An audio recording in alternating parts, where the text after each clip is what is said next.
Hello, what is up, everybody? This is the TB3 podcast episode 73. So happy to be back with you guys talking some Tampa Bay sports. This is the fan show for fans.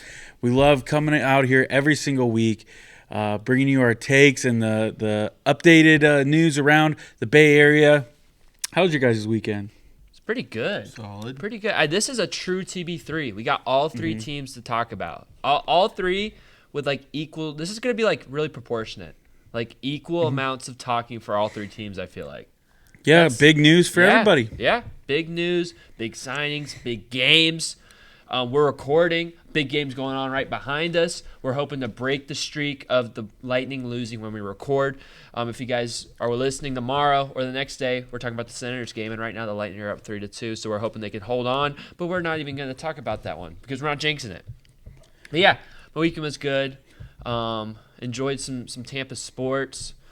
Saturday Lightning. I think it was Thursday Kings.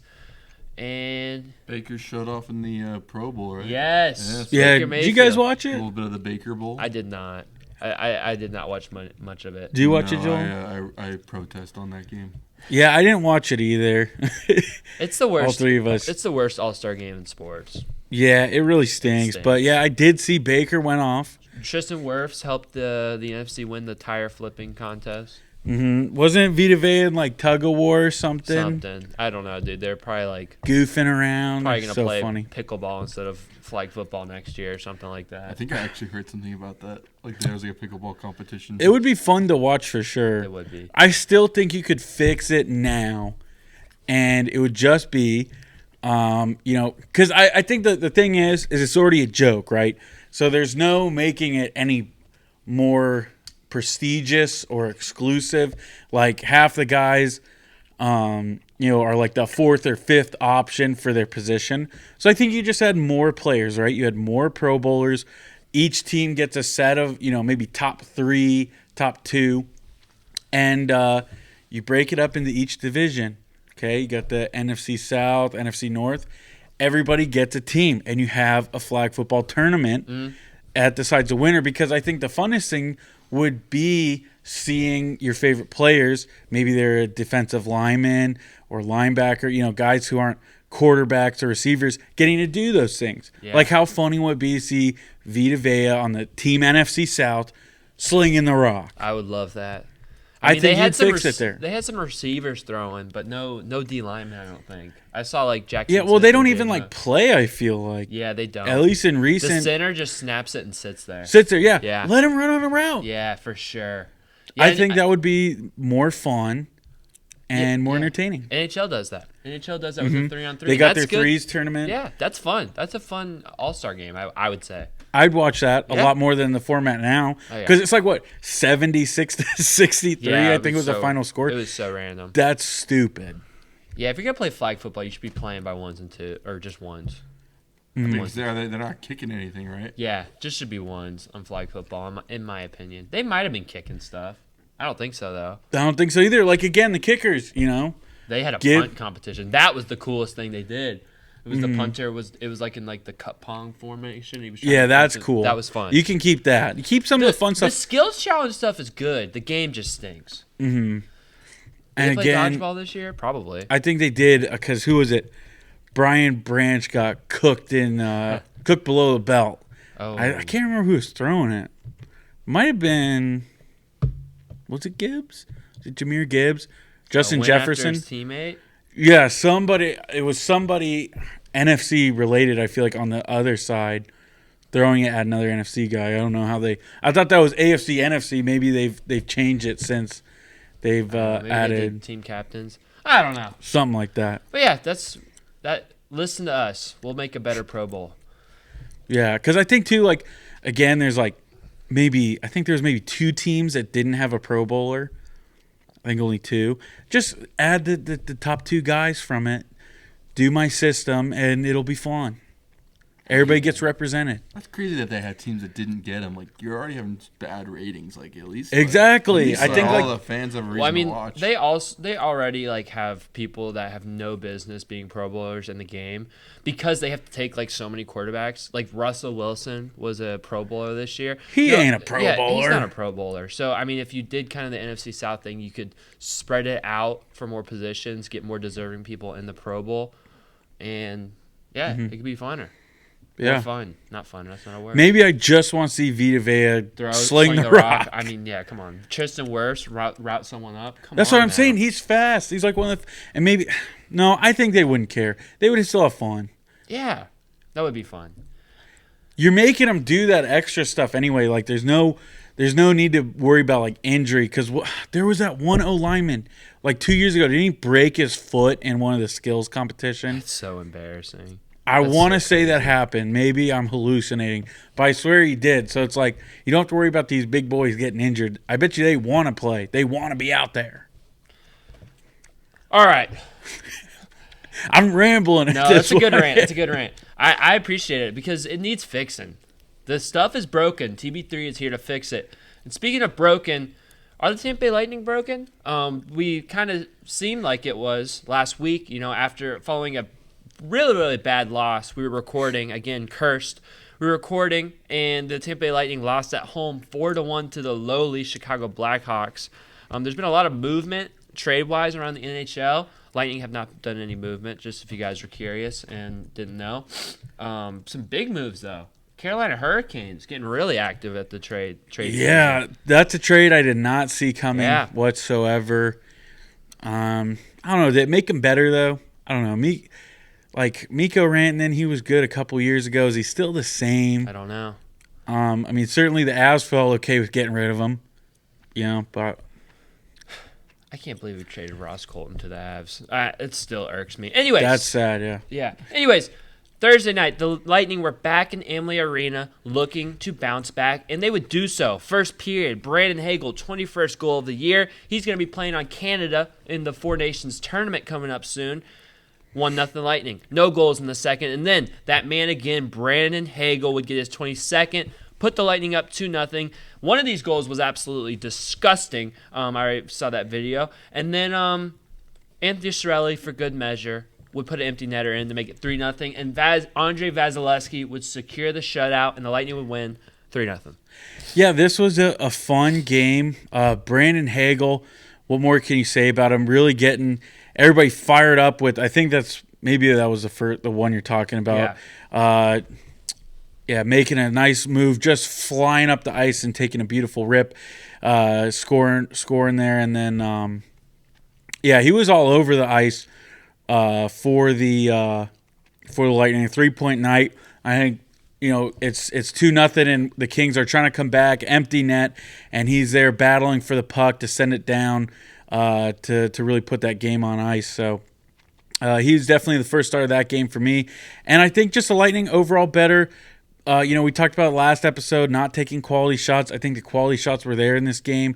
I think defensively they were a lot better with locating the puck. You're finding the puck, getting it out, not giving the Kings a lot of rebounds, and limiting them on their offense. I feel like, the West Coast teams like that, the Western Conference, it's high flying, it's fast, and the Lightning were able to match that and really didn't let them get, on a momentum, didn't really let them change the tides. They almost, kind of like an example is when Byfield had the opportunity for a goal. It was when he did score, but they call it back, something like that. They were able to limit that for the most part, and even that one, was called offside. So I think the Lightning did a way better job defensively. Yeah, I was going to bring that up because I know, Joel, I know you love it when we actually get to benefit from an offside goal being taken off the board, huh? I mean, yeah, and then tonight in the game there was a goalie interference, so we're having all the good stuff happening. It doesn't – I feel doesn't like always go your way. I feel like that's kind of like the deal. Like you always feel like your team's getting hosed by the calls, but it does seem like the Lightning never benefit from the offsides. It seems like it's always going against them. So it's good to see that. Like you mentioned, good for the Lightning after you get a little bit rattled because you see the puck go into the net. It's good for them to limit the damage and hold the Kings to 0 goals. I mean, my goodness. just Andre Vasilevsky. I mean, we mentioned him last week, having one of the better seasons he's had in the last few years. He was at last week in the last 10 games, he was at like a .920 save percentage. This only boosted it. I'm a shutout on 28 shot attempts. Can't say enough about Vazzy. He has been fantastic. Time after time, you see Vazzy coming up with big saves. Like Will mentioned, there are some defensive breakdowns that this team is prone to. There's a lot of young defensemen that are still making some crucial errors, but Vazzy saves a lot of them, and he is helping the team look better. The team is not playing their best hockey, and he is keeping them afloat right now. Yeah, I completely agree. I think, he didn't have much really to work hard for in that game, though, because I think the defense played phenomenal. Maybe not so much the next game, but yeah, they made it easy for him, which is what you want. Vazzy can save you so many times, but it's nice when the defense can make his job easier. Mm-hmm. Yeah, and no mental error goals to kind of break the momentum too. So that's just all around great performance. I mean, we mentioned it. The Kings were coming in at a similar point total to the Lightning. They're probably in the playoff race. This is a really, really nice win for the Lightning. And I mean, as we see, these games are starting to really matter for the Lightning. You look at the wild card. The Lightning are 1 point out of the final wild card spot, but they're 2 games. They have 2 games in hand on the Blue Jackets. But there's a lot of teams, in that range. Ottawa, 62 points. They're 3rd in the Atlantic. Detroit, 59, 1 point away ahead of the Lightning. Columbus, 59 points, only 1 point ahead of the Lightning. The Lightning are at 58, so they are 1 point out of the playoffs. But Boston has 58 as well, only 1 point out of the playoffs. And then the Islanders, a team that we see later on this week that we're about to talk about, 55 points. So there's a lot of jumbling going on in this Eastern Conference, and the Lightning are going to have to put their foot down and play more consistent hockey if they want to, get some breathing room and firmly cement themselves into the playoff race. And the last couple of nights they've been playing, the last couple of games they've been playing their game, so it's encouraging to see. You need it, and especially going into trade time, you want your team to be playing good hockey to give the GM JBB another more incentive to add on to this team. You don't want to go out and make a big move if this team doesn't look like they're one big move away from competing. So you want to be playing good hockey at around this time. Mm-hmm. So, we're good with that Kings game? Yeah, great win. All right, so now not so yes, great game. This was a gritty, bad performance. The Lightning were still at home in those beautiful black jerseys that have grown on me so much in Amalie Arena on a Saturday night.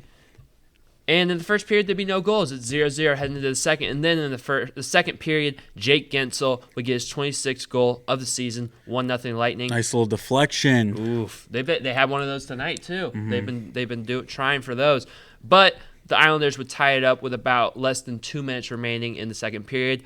We go into the third, 1-1. And then early on in the third period, about 7 minutes in, Kyle Palmieri would score a goal to make it 2-1 Islanders. But with 47 seconds remaining, Nikita Kucherov would get the Lightning knotted back up. Huge goal, 24th of the year, and the Lightning are able to secure a point. However, they were not able to secure 2 points. D'Angelo would get the game winner in overtime to give the Islanders 33 seconds in. 33 seconds in. Not much overtime was played, and the Lightning get a point, but they don't get the win. They lose 3-2 in overtime. This was a win for me because it shows a lot that a team can get that goal in the last minute. You pull the goalie, everything's going right. You take that timeout when needed, and you're able to do it. Like this to me is a sign of being a winner. Like I know moral victories are stupid and all, but they needed the point. They got a point, and they stole it really right there in the last 33 seconds of the game. Yeah, you like that. I mean, you always want to get points, but it does get frustrating. It feels like the Lightning of old, where you're either clawing your way back. I mean, this wasn't as big of a deficit as we've seen, or you start off fast and you let your foot off the gas and you're battling at the end just to wash it away in 30 seconds into overtime. So.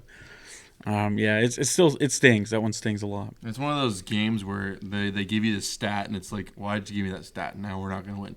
I think that was the first time the Islanders have won in the building since either 2019 or 2021. It was one of those. It's like, God, leave that stat in the closet where it belongs. We don't need to hear that. Yeah, historically the Lightning owned the Islanders, beating them. I think it was 2 or 3 times a row in the playoffs. Beat them COVID year, beat them 2021. That's a team that we usually beat. Like Joel said, big streak for them. But yeah, I'm kind of on the side of Joel. The thing about moral victories in hockey is they actually mean something sometimes, and this one did mean something, getting that point. And to get that point when you basically steal it at the end, like Joel said, it's crucial. Every point matters, so you at least have something to take away from your last-ditch efforts. But I just don't think this was the Lightning's best brand of hockey. I mean, this was a game where we're talking about Andrei Vasilevskiy. I mean, 33 saves on 36 shots. I mean, that is a high volume of shots, not what you want from your defense at all. And yeah, I mean, you only have one goal throughout about 58 minutes of hockey. So this was a game where the Lightning definitely struggled, and then obviously you expend all that energy just to not. I don't think they got a possession overtime, correct? Lost the face-off, and it was all downhill from there. Yeah, that is frustrating. That was the first shot on goal as well. Like, it was just like, and it's like, well, it was a change. They got him with a change, kind of again a lapse on defense, so not being aware of who's coming in and out, and worked to the Islanders' favor because he was wide open and just took it for a breakaway. Yeah, and crucial crucial face-off losses seems to be plaguing this team right now. Again, there was some on the power play. I mean, 0 for 3 in this game. Face-off is a huge part of the power play. I mean, watching tonight, there were some huge face-offs that the Lightning were not able to get. It seemed like every power play, the Lightning would start off, and the puck would be iced down by Andrei Vasilevskiy because they can't win the face-off. Again, you start off overtime, you're not able to win the face-off. That's a huge one. You got to win. These things matter. And, I mean, the Lightning were able to win the face-off category, but you got to win the big ones. And that's really the unsung thing about hockey. The unsung heroes are the ones that win the face-offs for you, and the Lightning have to do a better job of winning those crucial ones. Yeah, I agree. And I said that this stings, and because I just feel like this is still a game they should have won. Like, you can be happy about the point, but it just comes down to a few little things that should have gone their way or that they should have done better. Like, I think with the first goal. With the first goal, Chernak gets tripped up. It allows a breakaway and a rebound opportunity right at the end of the second period. And I feel like when the Lightning were playing pretty decent up to that point, you give the Islanders some momentum, and then the Islanders get their first power play, which the Lightning kill, and then the second goal happens, and you get momentum like that. And it's just one lapse in defense, like, again, which I've seen them do a lot, and it's, I've seen it with Gensel a lot, but it's Gensel, on that play specifically, it's Gensel, Lilberg, Point, they're all watching the puck, but nobody's going, nobody's putting a hat on a hat like I've talked about before. You're just kind of caught watching, and whoever, I don't know the name of the Islanders player, but he just comes up from the circle and takes a shot to get that goal. So you just take away 2 little lapses like that, mistakes, and it could be a different game. Even Gonsalves, man, wide open net, just whiffs at it. That was horrible. I think there was more than one just complete whiff at the net in that game. Yeah, I mean, it was a rebound. He had it right there and just yanked it. I don't know. That's like a disease or something because it happened in tonight's game as well. Or it wasn't as bad in tonight's game, but it's just like the puck just is like shot and it just goes diagonal to the net or just misses completely. It does seem to be contagious with stuff like that because, the Lightning were one of the better teams at finishing opportunities early on in the season, but it seems like in their struggles in January and through this first game of February, those struggles have continued, and that's something that's contagious. Another thing that's contagious is another struggling game for the power play. Like I said, I think it was both games this week, they were 0 on the power play. So that's a struggle, and you've got to be able to capitalize. I mean, we talked about it like a month ago, how good the power play had become, and you've got to be able to weather these storms of droughts through the power play. So yeah, and I don't even think necessarily the power play wasn't that bad in the game either. I mean, they put up some quality shots, just didn't find their way. I mean, I think Sorokin played pretty well too. On top of that, he was playing lights out. 4-3 Lightning. 50 seconds left in the They third just period. scored a goal. We got an empty netter, McDonough. Yeah. And then Carolina came right back and scored a goal. Ottawa. What dirty hit on Gensel, by the way. Yeah. That game. That was absolutely disgusting. Shout out Atkinson stepping up, getting physical. Kind of lost the fight, I feel like. Any suspension for that hit? I know Lilberg got suspended early last week for a hit he threw. So I don't know. I actually don't know. They appeal but those things. It was egregious, man. I don't even know. I can't remember if we got a penalty for that or not. I don't know. I'm going to look up.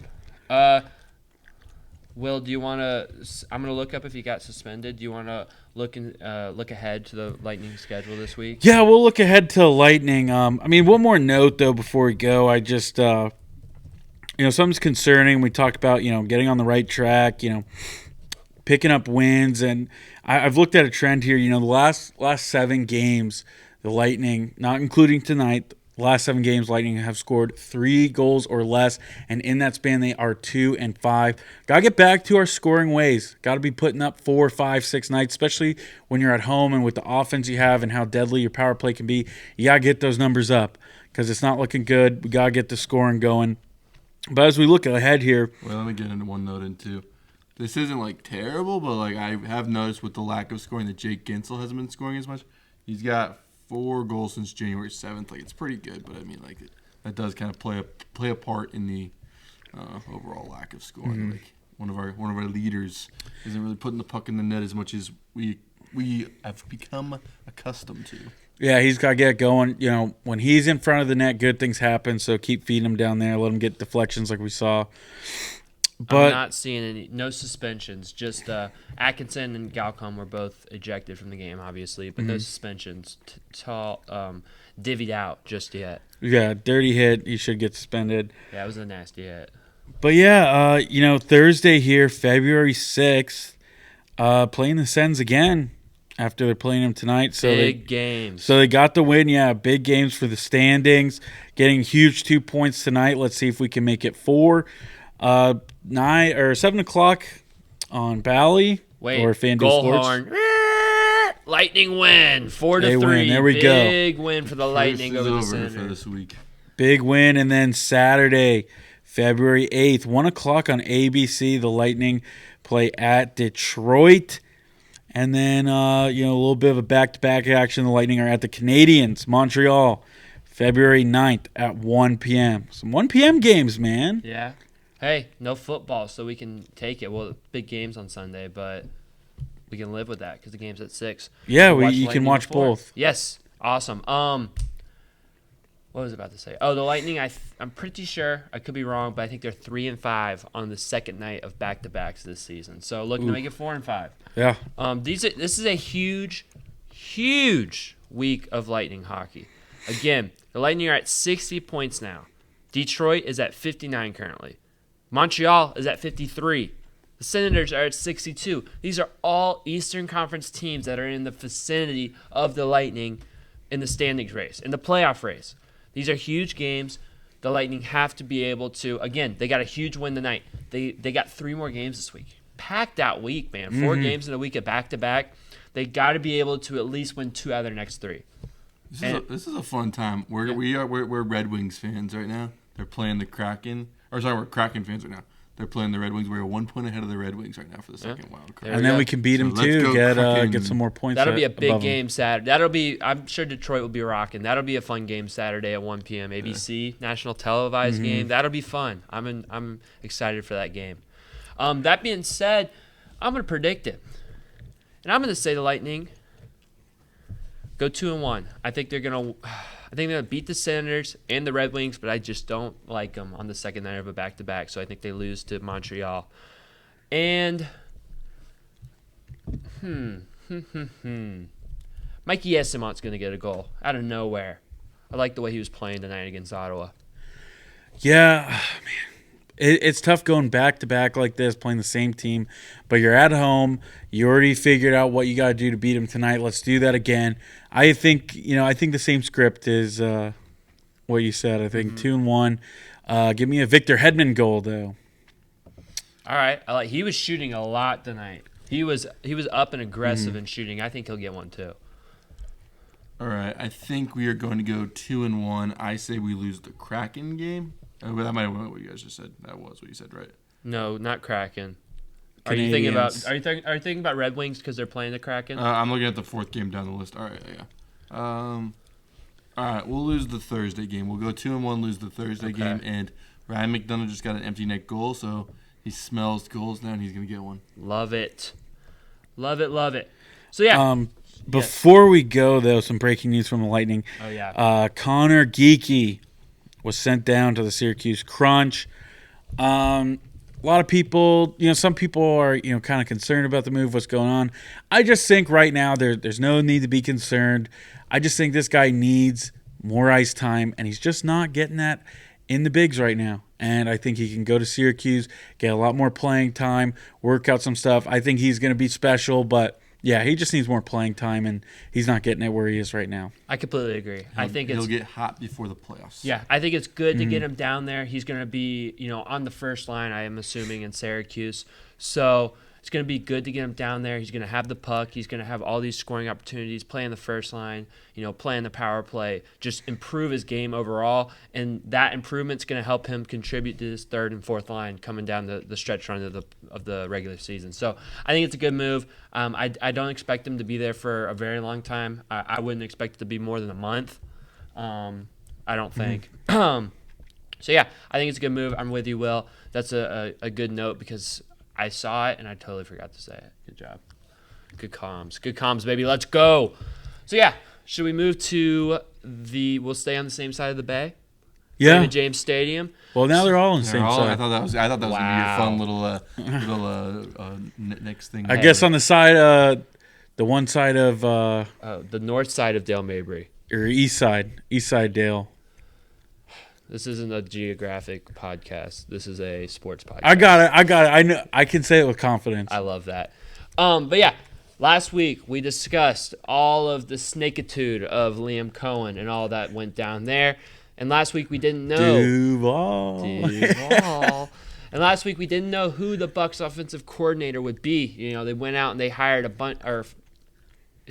interviewed a bunch of Rams, passing game coordinators, as quarterbacks, coaches, Sean McVay disciples, even went into Minnesota to the other team in Los Angeles, interviewed some guys from there. But the Bucs decided that they wanted to stay in-house, stay with the continuity, and stay with the Grizz. Josh Grizzard. Big Grizz. The Big Grizz. Josh Grizzard, the new Buccaneers offensive coordinator. How do we feel about this one, boys?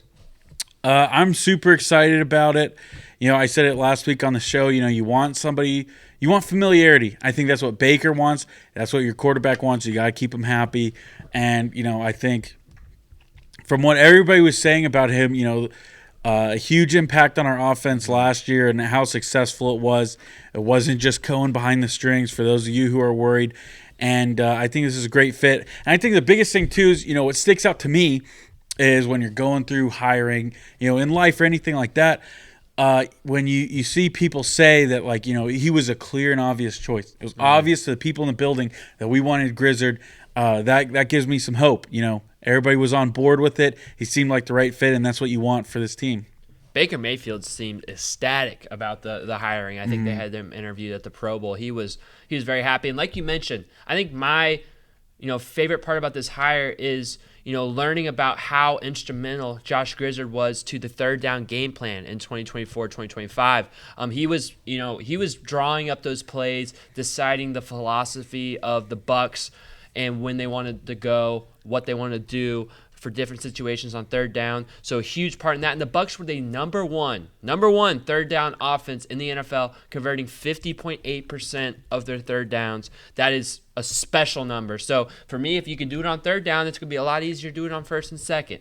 And I think the continuity is also a big sell point for Josh Grizzard. I think, we kind of last year when Cohen was coming in, we were really, really excited because not only of Liam Cohen's scheme, but his familiarity with Baker Mayfield. And we saw how much that paid dividends for this Bucs offense. And with the talent they have, I think the continuity and maybe some minor scheme changes, maybe some philosophy differences, maybe more willingness to stick with the run and not abandon it for full halves at a time like Liam Cohen did a few times. I think that type of stuff will maybe even help this Bucs offense improve. But I think this Bucs offense, no matter who was calling plays, was going to improve with all this young talent. The continuity of the offensive line probably most likely being 5 out of 5 people coming back. I mean, at worst, it's going to be 4 out of 5 people coming back. So all of that continuity, Baker Mayfield in a similar system. Again, I'm excited to see what Grizzard does with his Bucs offense. A big fan. The focus of this offseason needed to be addressing the defense. So now we have the offensive coordinator in place. Much of the same things will continue on as they did last year, and now we can put our best foot forward on defensive improvements through the draft and through just the overall process of getting ready for this year. Mm-hmm. Yeah, the Bucs. I'm pulling it up. One second. The Bucs also hired Oregon State wide receiver coach and pass game coordinator Kevin Hinson to replace Josh Grizzard as the pass game coordinator for the Buccaneers this season. So, I mean, you look at Oregon State. The only time DJU has looked good in college was on Oregon State. So you got to give him some credit for that.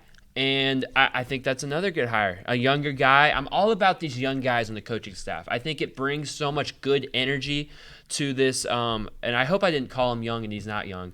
But brings some nice, good energy to this team, this coaching staff. And, also another great thing. I saw on Jalen McMillan's Instagram story, he posted that Grizzard was rehired, and it was like all caps, let's go. You know what I'm saying? So Jalen McMillan. He's excited. That's what I'm saying. All these players are excited. I'm excited. Why would I not be? They're excited. I'm excited. Mm-hmm. Let's go, Bucs football. And like you said, Joel, now it's time to hunker down and focus on defensive players. And one defensive player, the name that's been circling around, who just asked for a trade was Myles Garrett. Myles Garrett, man, can you guys imagine that guy in red and pewter? Is that a dream, a reality, a mix of a dream and a reality? What do you guys think about this Myles Garrett situation? I certainly love to have him. He's one of those players where you don't pass over. You definitely take a look and see what you could do. I think I encourage Jason Light. I think we definitely need to target the defense in the draft and fill up some positions, but man, there's a guy right there. He's got some years left, and you can really build off of that defense. And it's something specifically that we need. We've desperately needed pass rush. And there's somebody who can do it, and that'll help Yaya Diaby out. That'll help Kancey out. Vita Vea is adding someone like Myles Garrett to the mix. The Vegas odds are not favorable for the Bucs right now. They're not currently in the top 5 to land them, so have to keep an eye on that. Vegas always knows. I was about to say Vegas never knows. That's just a number, man. Gotta believe. It was really funny. I just looked up Myles Garrett contract, and the first Google search was, how do I get in touch with Myles Garrett? I'm like, what are we searching here, please, guys? Myles Garrett, please. What do we got? We got the GMs typing in Google. You been recruiting? Yeah, seriously. But yeah, Myles Garrett is signed through 2027. So he's got 3 more years on the deal. He takes about a $19 million cap hit next year, $20 million the year following, and then a $40 million cap hit the year after that. So the Bucs would definitely have to maybe restructure some deals, but I think they have the space for it. For me, I think you can look at draft picks all you want. I think Myles Garrett is. He's been in the Defensive Player of the Year race for the last 3 or 4 years. He's right there with T.J. Watt, and I know that defensive ends, outside linebackers, kind of get priority to that award because of the sack numbers. Maybe he's not the best 3 or 4 defenders in the league, but maybe he is. He is. Genuinely, confirmed. I would say he's at least a top 10 defensive player in the NFL. Oh yeah, so I agree. That's a huge game changer, and all these picks that you might be giving up, you don't know if they're ever going to become, what Myles Garrett is currently. And he could just fill such a huge need because, and me personally, I think that, edge rush, pressure on the quarterback is by far the biggest need the Bucs have. All these coverage problems go away if you can get after the quarterback. And that's consistently. Consistently, especially with a 4 or 5 man pressure, even a 3 man. That type of stuff can get rid of a lot of these, coverage laps, whether it's the inside linebackers or, the cornerbacks who were third and fourth stringers, so it's not even like that's that big of an issue, but you definitely want some depth. But for me, I think edge rusher is by far the biggest need, and I think if you have a chance to go get Myles Garrett, I think that would make the Bucs, clearly one of the best teams in football. That would be such a huge move for the Bucs. My question to you guys is, I'm just going to throw out this. I saw a deal. Would you guys do this? So the deal would be Myles Garrett to the Bucs. The Bucs give up Jamel Dean, their first-round pick this year, their second-round pick next year, their third this year, and their third next year. So 4 picks and Jamel Dean. For me, I'll just start off while you guys digest all that information. I would not do that deal. 4 picks in the Jason Light era is too much. Yeah, he would never go for that. I don't think so either. But, we're sorry to interrupt. Yeah. I just feel like with those situations, I just think that's just unrealistic. Because you see all these mock trades and all these things, and then the actual trade happens, and it's really, not as much as you think. You know what I'm saying? Unless so it's I think Deshaun Watson. Yeah, that's ridiculousness. Great. But you see where teams learn from their mistakes like that, and I just think you could probably get them for not that much value. You're gonna have to give up something big, but not to that extent. Yeah. You could probably get away with a lot less. I'm thinking first round this year, maybe next third. 2 second rounds. Maybe. I think you don't want to give up 4 picks. I think 3 is the max you want to do. And I think, let's look at how much value these late round picks have given the Tampa Bay Buccaneers. Let's look at last draft. Jalen McMillan, Bucky Irving, 3rd and 4th round picks.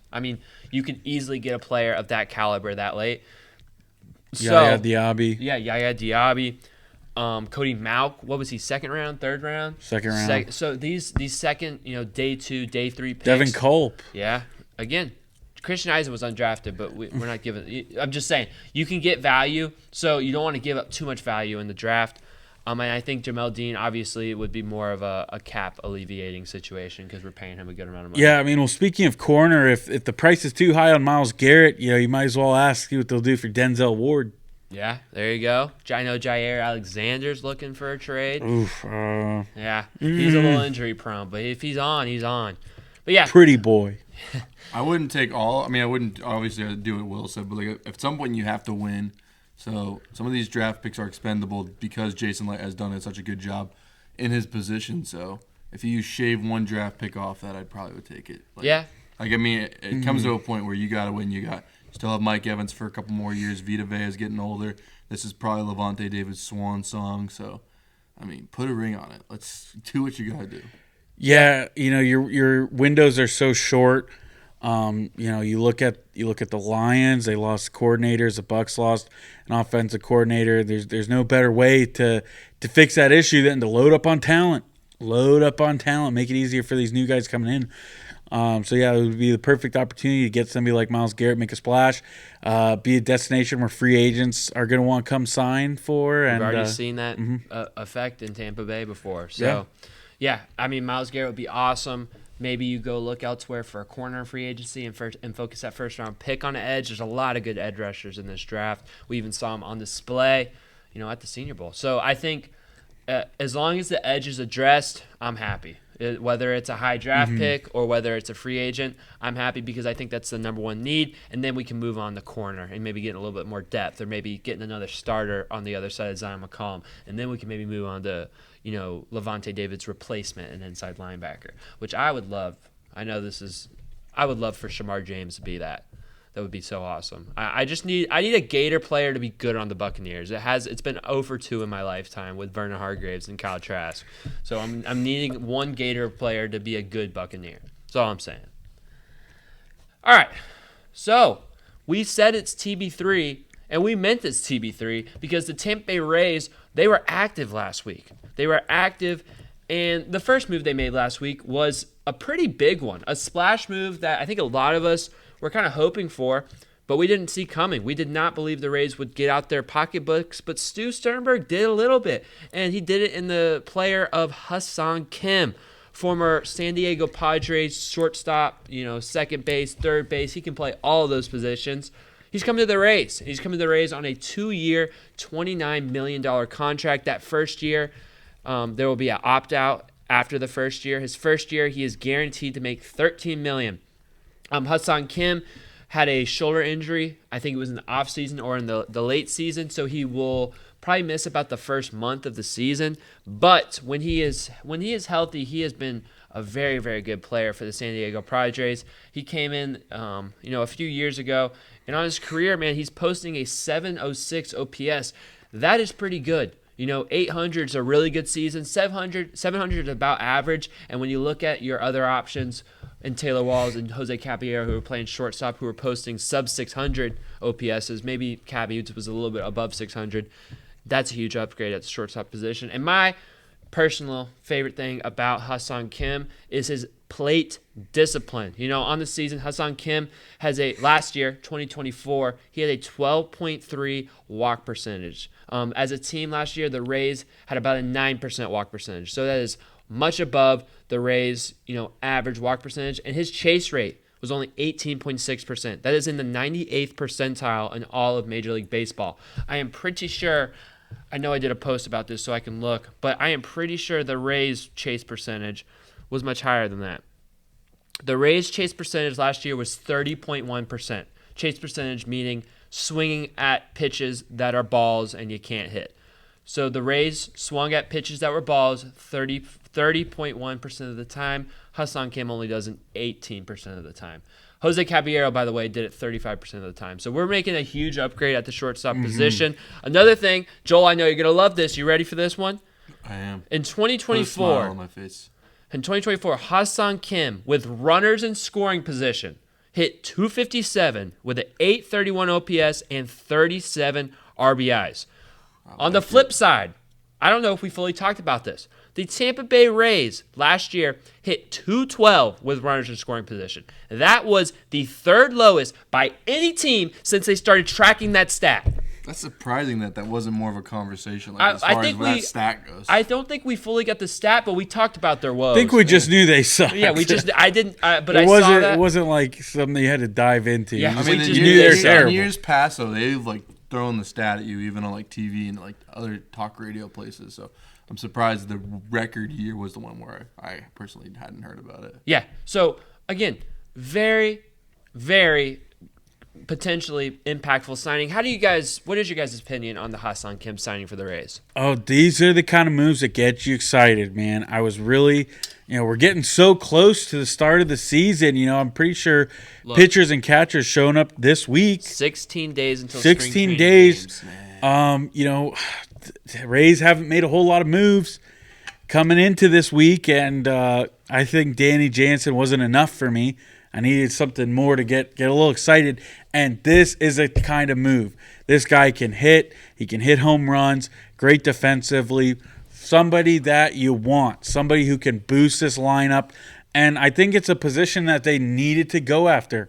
You look at what have we had at shortstop? We had Caballero, Taylor Walls. Yeah, this was a position need. I like Caballero, but he wasn't getting it done. Yeah. He not isn't a full-time shortstop. Not a full-time shortstop. Not somebody you can have there every day.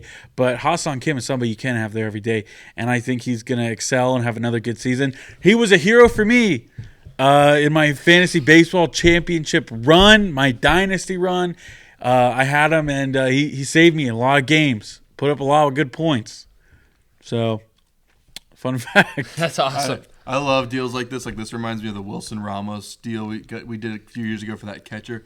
He's out for maybe a third of the season, and you get him at a value. And when he comes back, he's got a full season of energy for only 2/3 of the season. So I expect good things. I think that opt-out as well is going to be a big playing card for him. He's probably going to want to put his best foot forward, and we could have an amazing season. He might opt out after that, but let's just enjoy the ride. It's always good having A-plus players up the middle, so I appreciate it. And he might look good next to Bald Brandon, as long as he can stay on the field. Yeah, I think that opt-out is an important thing. Ha-Seong Kim shouldn't miss a third. He should hopefully miss. I've heard people say like late May. Like I've heard early May, but it could. Let's just hope there ain't no like extra no injuries setbacks. or whatever. Yeah, no setbacks. I don't know. His interview today, his virtual interview, he's got his jersey on. Yeah? He's ready to go. I mean, He's ready to get out there. Don't push it, kid. Don't push it. But it's good that you mentioned that opt-out because I think a lot of our diehard Rays fans at home might be asking, what is going on with Carson Williams? I thought he was the shortstop of the future. I thought this was his year to come up. And I will say, guys, don't worry. Carson Williams is still there. Carson Williams has only played very limited time in AAA Durham. Last year, for the whole year, he was in AA. So that he will be starting the year as a starting shortstop for AAA Durham for the first time at the beginning of the season coming in. We don't want to rush a top prospect like that. I mean, he's been soaring up the prospect ratings. He's now the Rays' number 1 prospect. He's number 5 in all of baseball. And we don't want to rush him because, Carson Williams, while his defense is MLB level, his hitting is not. We do not want to force him into action and have another Taylor Wallace situation. We've seen too many guys come up Yeah. and not be able to hit. So Absolutely. So I think this move makes it a lot more comfortable transition for Carson Williams because you have Caballero or Taylor Wallace playing shortstop. That noise about Carson Williams, coming up in May or June when he may not be ready is much louder than if you have Ha-Seong Kim there. Right now, I maybe we'll see Carson Williams as a September call-up, or maybe we won't see him until 2026. I don't know. Which is what I'm pretty sure at least like last year looking at him, it was projected 2026. There was at a point where people were saying June or July of 2025, but he just wasn't able to progress from AA to AAA quick enough to make that type of transition. So if you're wondering about Carson Williams at home, you probably will likely – I think there's a good chance you'll see him September, especially if the Rays are playing competitive baseball, which I think they will. And that kind of brings me to another point. Will mentioned the Rays haven't made a bunch of moves, but they have made some moves. Signing Danny Jansen. I don't think we talked about it on the show, but you pick up Eloy Jimenez, a former Silver Slugger winner on a minor league deal to potentially be a platoon DH guy. Now you get Ha-Seong Kim. You extend Drew Rasmussen. You have a full, healthy offseason of Shane McClanahan where he's back pitching, stuff like that. You have, these prospects coming up. You have Junior Caminero being the MVP of the Ladome League. What I'm about to say is I think you can make a case that the Rays had the best offseason out of any AL East team. You look at the Yankees, you lose one of the best, if not the best hitter in the world, and you replace him with washed, has-beens. Cody Bellinger, Paul Goldschmidt. These guys are not at the level that they once were. Max Fried, that's a great signing. Again, he's up there, though. He's still up there. These are some old players. You look at the Orioles. You lose your ace starting pitcher, Corbin Burns, to Arizona, the Diamondbacks, and then you also lose Anthony Santander. You replace him with Tyler O'Neill, but he has not produced the same way that Santander has produced, in prior seasons. You look at the Red Sox. I think a lot of people are high on the Red Sox moves, but I mean, I'm not wowed by it. I mean, you pick up Garrett Crochet. This is a guy who pitched some good innings for the White Sox, but that's meaningless baseball. I mean, last play year against the Rays, dude. Yeah, seriously. And all of these, stats from Crochet. I mean, it's his first full year of being effective, and the rest of it's meaningless baseball. You miss on Juan Soto. You miss on some different hitters. I can't remember if the Red Sox really did anything much. So. Other than that, for their lineup, and their lineup still has some holes. So for me, I think it's not a crazy claim. Oh, and the Blue Jays had a wreck of an offseason. We don't need to talk about them. They swung and missed on Roki, swung and missed on Juan Soto. All these guys, they're always almost there. Shohei Ohtani's on a plane to Toronto, He was in Dunedin. Yada, yada, yada. But anyways, I really do think it's not an outrageous claim to say the Rays have had the best offseason in the AL East. And I don't know what you guys' thoughts are, but that's my thought. I mean, it's kind of the lesser of all the evils, I guess. But I'm just saying.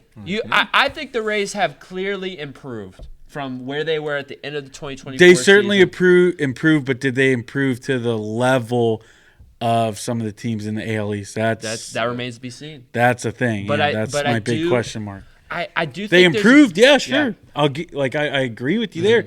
They certainly improved, but well, what does that correlate to? Yeah. Does it correlate to back to the playoffs? AL East title?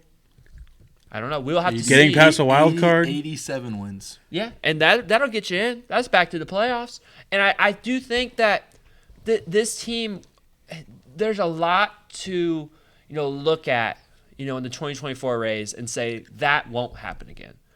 212 with runners in scoring position. For the love of God, that won't happen again. It better not, for my sanity.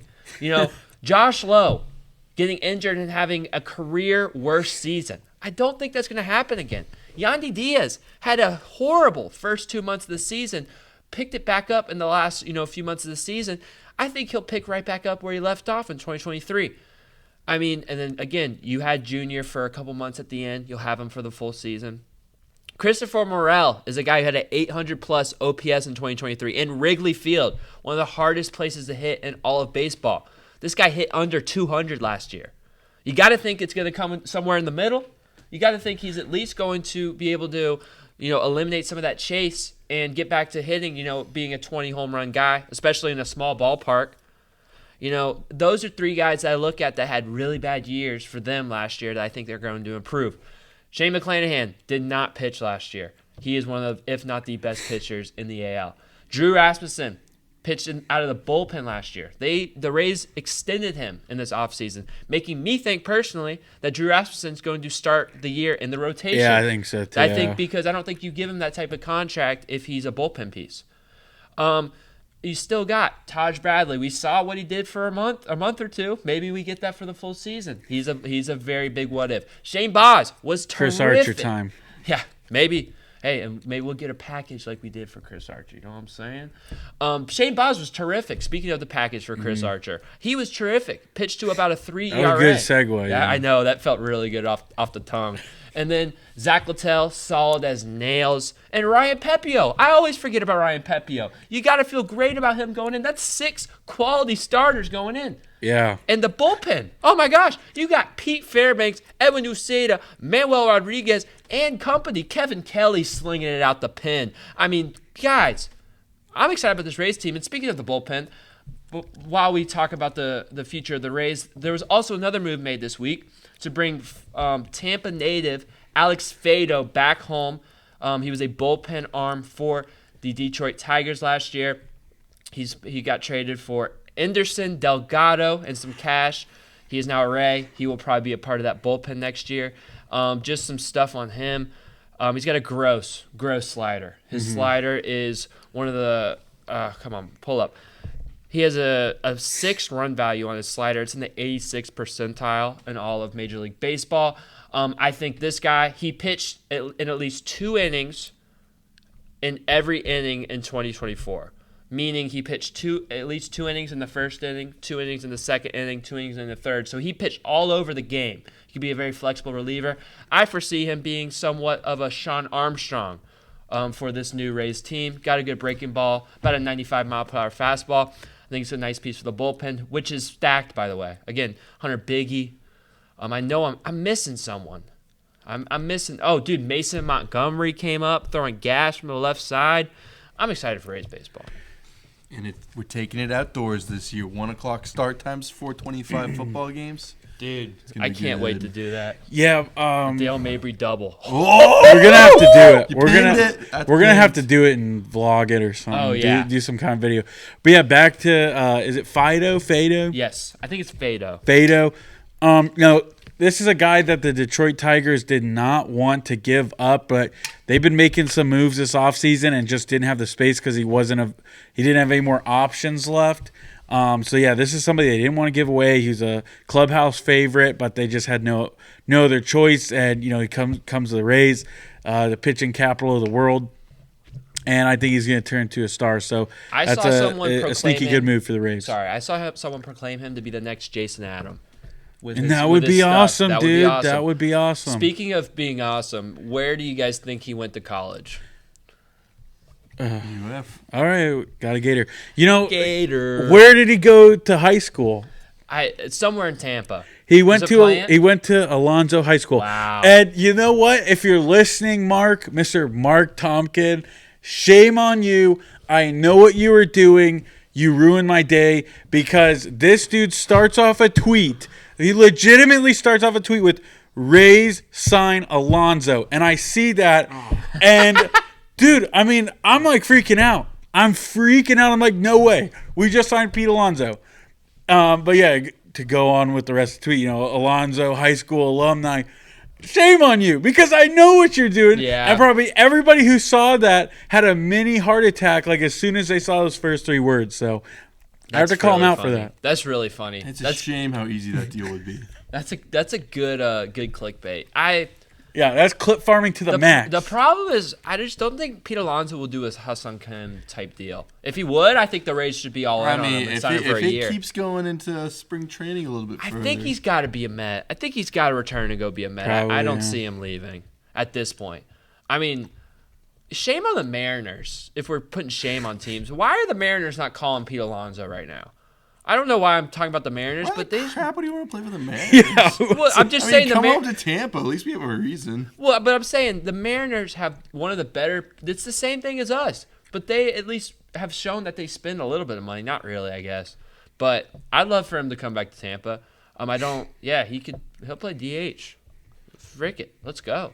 Or Yandy will play DH. Speaking of spending money, is continuing to be like whirlings and twirlings in news that Sternberg could sell the team, maybe even during the baseball season. Oh gosh, dude, that would be a fun day. Dude, I'll get up on this we'll podcast celebrate. and act a fool. If Live Sternberg show. sells. Oh my gosh. Like wherever we are in the world, we're just dropping everything. We're coming here and filming. Yes. Celebrating. And if that happens, then the shortstop guy, he won't opt out because Sternberg won't be sneaking him a pizza saying, hey, opt out of your contract. I'll give you pizza. A pizza? A pizza. Pizza for an opt-out. Yeah, I think that's a good day. I think that's a good trade. Yeah, I would. Oh, gosh. If Stu Sternberg sold, I mean, man, what a day that would be. It would be, yeah. You know, it's one of those where were you type days. Oh, Literally. Jeff Vinnick, come on, buy the Rays. Let's do it. We good on Tampa Bay Rays baseball? Yeah, thoughts on training. Caballero being the first ever number 77 in Rays history. It was funny with all the Luka Doncic stuff going around that he was 77. I like it. I think it's a sharp-looking number. I got no problems. It's interesting. I like Cabby as a utility guy. I like him being able to defensive replacement, pinch running. Yeah, I like him in that role. That's a lot what you need. more. Yeah, and I like Taylor Walls on DFA list any day now. He'll get DFA'd in April when Kim comes back. That was one of the only like headlines I saw of the Rays season. Like was when they gave Taylor Walls his extension for the arbitration. I was like, that's the They news couldn't agree. that pops Dude, up on my phone. Do you think Taylor Walls being a little butthead about his arbitration led to Ha-Seong Kim being signed? Yeah, it had to be. Wow. Thank you, Taylor Walls, for being a butthead. We appreciate Because that. there's no way you're defending yourself, buddy. That like to go on Twitter publicly and defend yourself like that. That was not a good look. And to argue with Mark Tompkin, like he's just reporting the news. Yeah. He wasn't like throwing any digs at him. Yeah. Now pull up the defensive statistics, buddy. You know, just take your loss. Hit the baseball. You look like you're swinging like a balloon animal, like when you're up at the plate. Nobody's looking at defensive stats. It's like you're a baseball player. You're supposed to do that. I agree. Actually, that was an comment right there, Joel. I agree, loved it, though. Like you gotta be able to field, man. You gotta be able to Part hit of the and job field. That's description. really it. You're a professional for a reason. Before we leave, big games on Sunday. Who we got? I think we all know. Gee, I wonder. I think we all know. Patrick Mahomes, Devil Magic. EAGELS, Eagles. To win It's for not gonna America. happen. Because Taylor Swift will be excited in the booth, and then she's gonna get proposed to. Don't you think Taylor? They have to make the Chiefs lose this Super Bowl just so it's not too fishy about Taylor Swift. No, because here's what's gonna happen. First off, like it's not a win for America if the Eagles win. But Taylor Swift and what's the guy's name? Kelsey. This is third time's a charm. This is the one where they're going to do the engagement. And I think, because they're going to win and it's going to happen.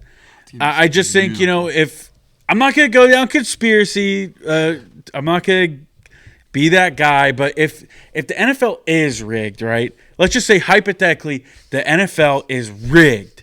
Hypothetically, you look at the storylines, the great quarterbacks, somebody's doing something great. We look at, Peyton Manning and the end of his career breaking the single season touchdown and passing yards records. And then you got Brady ending his career, winning a Super Bowl with another team, winning 7. That's hard to beat. And Patrick Mahomes certainly can't win 7 Super Bowls. I mean, it's going to be another, he's got 3. You need another 4. And you're not going to let him get 4 in a row. I mean, or at this point, it'd be, like 6 in a row, something like that. So you're not going to let that happen. But one thing Brady never did is win 3 in a row. So there's your storyline. Mahomes, greatest quarterback, of our generation, winning 3 in a row. Something that Brady could never do. He was never able to do it. There's your headline. And then the Chiefs get that. Kelsey can retire. There'll be a proposal on the field. And then you probably won't hear about the Chiefs for a while until Mahomes is retiring. And then he'll win, 2 or 3 more to either tie Brady, be 1 less, 1 more, something like that. If the NFL is rigged, I think that's the script. I mean, that's a great story. I'd buy that. Eagles are winning. I will never pick the Chiefs, and I'll be wrong as long as I live. This nonsense has to stop. They're not. They shouldn't be winning these games. This nonsense has to stop. You see people. You see somebody asked Kelsey what his favorite ref is. No, that was Mahomes. He asked Mahomes that. Yeah. It was like the same guy, and then he asked Kelsey. He's like, "Who do you love more?" Or like, "What do you love more, Taylor Swift or Phantom roughing the passer calls in the playoffs?" That's awesome. Hard-hitting questions by the journalist. Whoever that guy is, he deserves a medal or He's a something. hero. He's a hero. I hadn't thought about Travis Kelce retiring. That's sad. Not because of him, but Good riddance. Taylor Swift won't be at the games anymore. Come on, Joel. What's the point of watching Chiefs games if she's not there? Like, I'm not a Swiftie, but like, you've gone reverse unk on me. You just went with the most unk baseball comment, and you're not. You did the opposite unk. No, like it's a pleasant surprise to go. Hey, Taylor Swift's there. That's It'll cool. now be Josh Allen. Who did he marry? Haley Steinfeld. Yeah, she'll be the new Taylor Here's an Swift. comment. I don't even know who that is. Taylor Swift. Get her on the screen. Well, anyways, so Chiefs, Eagles. Chiefs, yeah, it's gonna happen. Chiefs. Unfortunately. Well, yeah. Thank you guys for tuning in. If you've made it here, comment down below your thoughts on the Ha-Seong Kim signing, on the Josh Grizzard promotion, and on the Lightning. What should they do at the trade deadline? Are you going to be tuning in to these games this week? Huge playoff stakes for the Lightning. All that good stuff. If you're on YouTube, hit the subscribe button, hit the like button. If you're on Spotify, hit the follow button, hit the 5 stars. Follow us on X, follow us on Instagram. A lot of content going out on those platforms. You don't want to miss it. And most importantly, have a beautiful and blessed night.